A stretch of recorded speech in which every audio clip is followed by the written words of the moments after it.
देखेंगे आप कि जेन्युइन से जेन्युइन गुरु भी कुंडलिनी के बारे में वीडियो बनाने में थोड़ा सा कतराते हैं। जो कुंडलिनी मेडिटेशन होती है उसको जनरली यूट्यूब पर लोग इजीली नहीं डालते। हमने बहुत सारे ऐसे वीडियोस देखे हैं जिसमें बॉडी बहुत ज़्यादा शेक कर रही है लोगों की, आपको अपने पूर्व जन्म भी पता चल जाते हैं। नाम दोस्तों, यदि आप मेरे चैनल पर पहली बार हैं तो मैं हूँ डॉक्टर सोनाली।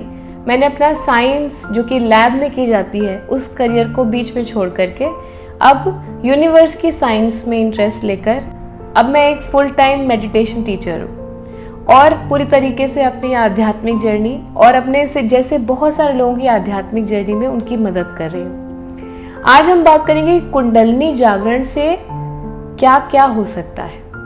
जी हाँ, कुंडलिनी जागरण एक ऐसा टॉपिक है जिसके ऊपर अलग अलग प्रकार की भ्रांतियां भी बहुत हैं और देखेंगे आप कि जेन्युइन से जेन्युइन गुरु भी कुंडलिनी के बारे में वीडियो बनाने में और कुंडलिनी के ऊपर बात करने में थोड़ा सा कतराते हैं। जो कुंडलिनी मेडिटेशन होती है उसको जनरली यूट्यूब पर लोग इजीली नहीं डालते। रीज़न उसका ये है कि कुंडलिनी एक बहुत ही स्ट्रॉन्ग प्रैक्टिस है जहाँ पर हम अपनी एनर्जीज के साथ में एक प्रोसेस कर रहे हैं।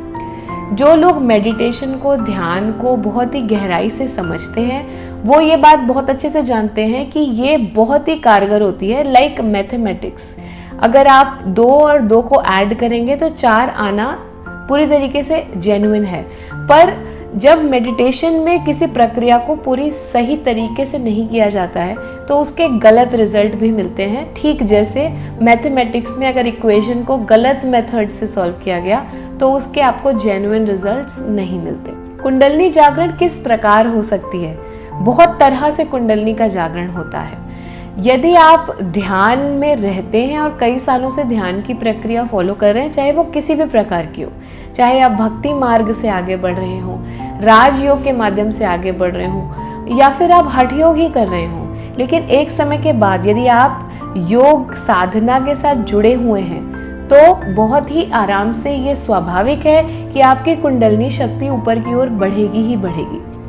जब हम आध्यात्मिक जर्नी में प्रोग्रेस करते हैं तो हमारी कुंडलिनी शक्ति एक एक चक्र से होते हुए ऊपर की ओर प्रस्थान करती है। जब हम सिर्फ फिजिकल वर्ल्ड में दुनिया भर के कामों में लगे रहते हैं तो हमारी शक्तियों का डायरेक्शन नीचे की ओर होता है, जहाँ पर आपके मूलाधार चक्र, स्वाधिष्ठान चक्र और मणिपुर चक्र आते हैं।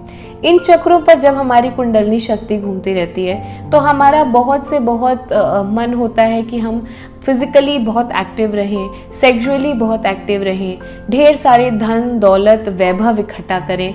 हमारा विल पावर बहुत अच्छा होता है, हम बहुत अच्छे तरीके से अपने आप को प्रेजेंट कर पाते हैं और हमारे पास सभी सुख साधन बने रहते हैं। कई बार हमें ये पता है कि कुंडलिनी के जागरण हो जाने से, हमने बहुत सारे ऐसे वीडियोस देखे हैं जिसमें बॉडी बहुत ज़्यादा शेक कर रही है लोगों की और उनकी सारी एनर्जीज एकदम डिसबैलेंस लग रही हैं देखने में।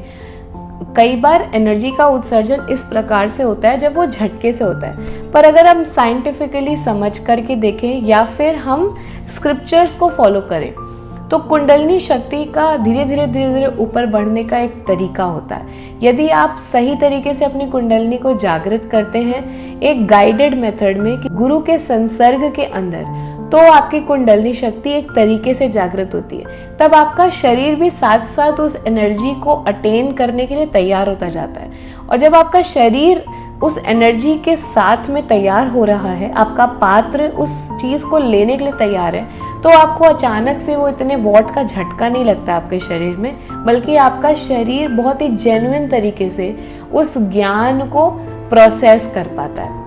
कई बार लोगों का एक्सीडेंटल तरीके से भी कुंडलिनी जागरण हो जाता है। जब हम बहुत एक्सट्रीम पेन में हों या फिर आपके जीवन में जो दुख है उनकी सीमा इतनी बढ़ गई कि उन्होंने आपको पूरी तरीके से तोड़ दिया, आपके अंदर की इच्छाएं इस तरह खत्म हुई कि आप पूरी तरह से विरक्त भाव में आ गए। यदि आप जिन सारे संसाधनों से जुड़े हुए हैं फिजिकल लेवल पर, चाहे वो आपके घर वाले हों, आपका खुद का शरीर हो, आपके दौलत इकट्ठा किया है जो आपने, आपकी प्रॉपर्टी हो, अगर आप सारे फिजिकल एंटिटीज से सारी ड्युअलिटी से मात्र 60 सेकेंड्स के लिए भी कट ऑफ हो सकते हैं, तो आप समाधि एक्सपीरियंस कर सकते हैं। और उसी समाधि में होता है हमारा कुंडलिनी का जागरण। तो जैसा कि ध्यान को हम जानते हैं, धारणा, ध्यान और समाधि की स्टेट में होता है। तो जब आप कई सालों से या काफ़ी समय से ध्यान कर रहे हैं तो उसमें कुछ सेकेंड्स के लिए आपको समाधि एक्सपीरियंस होता है। अब जितने सेकंड में आपकी सुषुम्ना नाड़ी चलती है और आपको समाधि एक्सपीरियंस होता है, उसी समय में आपकी कुंडलिनी धीरे धीरे करके ऊपर उठना चालू होती है। अगर आपकी एक झटके में कुंडलिनी का जागरण हो जाता है तो इसका मतलब ये है कि आप या तो उस सिचुएशन में इस लेवल पर पहुंच गए, चाहे वो पेन से, चाहे वो ब्लिसफुलनेस से, चाहे वो भक्ति में आपने सरेंडर किया खुद को, लेकिन जहां आप कुछ सेकंड्स के लिए पूरी तरीके से सरेंडर मोड में चले गए, वहां भी आपकी कुंडलिनी एक्सीडेंटली या स्वतः से जागृत हो जाती है। पर एक्सीडेंटल कुछ होता नहीं है, आपके पहले के जन्म के कर्म होंगे तभी आपको वो चीज़ एक्सपीरियंस हो सकती है। और अगर झटके से हुई है, आपके कर्मों के माध्यम से आप उसके लिए तैयार नहीं हैं, तो फिर जैसे आपकी कुंडलिनी जागृत हुई है उसी प्रकार आपकी कुंडलिनी शक्ति वापस भी आकर के मूलाधार चक्र पे स्थित हो जाएगी। पर उसे पूरी तरीके से जागृत करने और जागृत रखने के लिए ये बहुत आवश्यक है कि ये चीज़ें सही तरीके, सही मेथड और गुरु के आदेश के अंदर ही की जाए। कुंडलिनी शक्ति के जागृत होने से क्या आपको अपने पूर्व जन्म भी पता चल जाते हैं?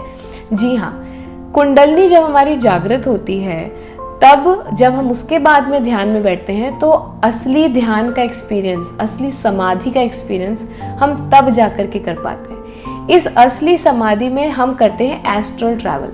एस्ट्रल ट्रैवल में हम अपने पूर्व जन्मों तथा वो सारे घटनाएं जो कि आज की डेट में हमारे लिए प्रासंगिक हैं, जिन्हें हमें देख लेना चाहिए, जिन्हें हमें जान लेना चाहिए। जैसे कि मान लीजिए आज की डेट में आप किसी व्यक्ति से अपने संबंध को बहुत ही गलत समझते हैं और आपको लगता है कि यही संबंध आपके जीवन में दुख का कारण है।